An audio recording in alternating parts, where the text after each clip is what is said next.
Bonjour tout le monde, je m'appelle Abdelghani, je suis étudiant de 3e année à la faculté des langues de Bagdad au département de français. Aujourd'hui, dans cet épisode, on va parler de la poésie médiévale. La poésie généralement est une genre littéraire associée à la versification et soumise à des règles prosodiques particulières, variables selon les époques et les cultures, mais tendant toujours à mettre en valeur l'harmonie, les images et le rythme. La poésie au Moyen-Âge a pour thème les chansons de gestes et le lyrisme. La poésie médiévale naît au IXe siècle. Elle s'appuie sur les modèles latins qui sont liés à l'Église et ses célébrations. La poésie médiévale est donc une poésie de la voix, non de l'être, auquel renvoie le terme de littérature.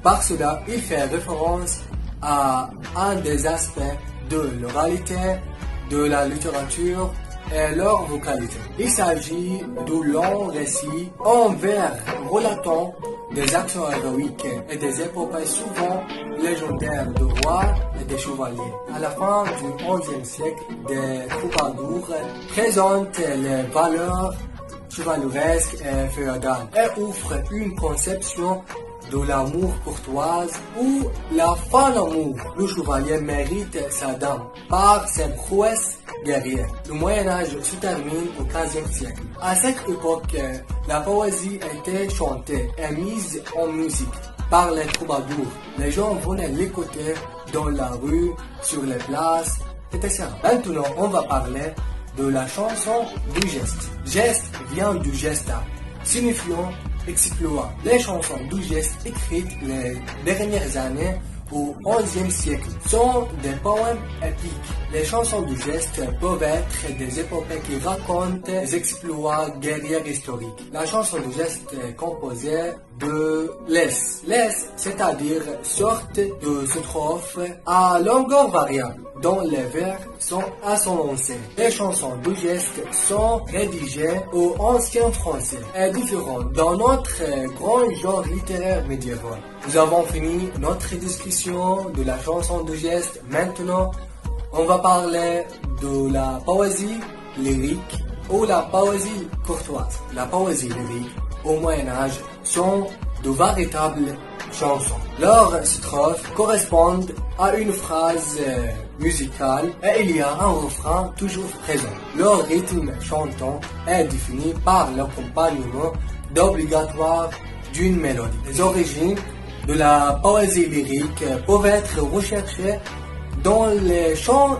et les danses. Le Midi de France, où l'économie est plus développée que dans les provinces du Nord, et où la vie quotidienne est moins belliqueuse, seront plus propices à l'art qui chante l'amour et le printemps. L'influence de cette poésie se traduit dans la langue d'ouïe. Pendant la deuxième moitié du XIIe siècle, les genres poétiques sont la chanson de toile qui les dames chantent lorsqu'elles tissent et brodent, puis la chanson croisade et la pastorelle, où l'on voit des seigneurs courtiser des bergères. Le jeu parti représentant un débat sur l'amour.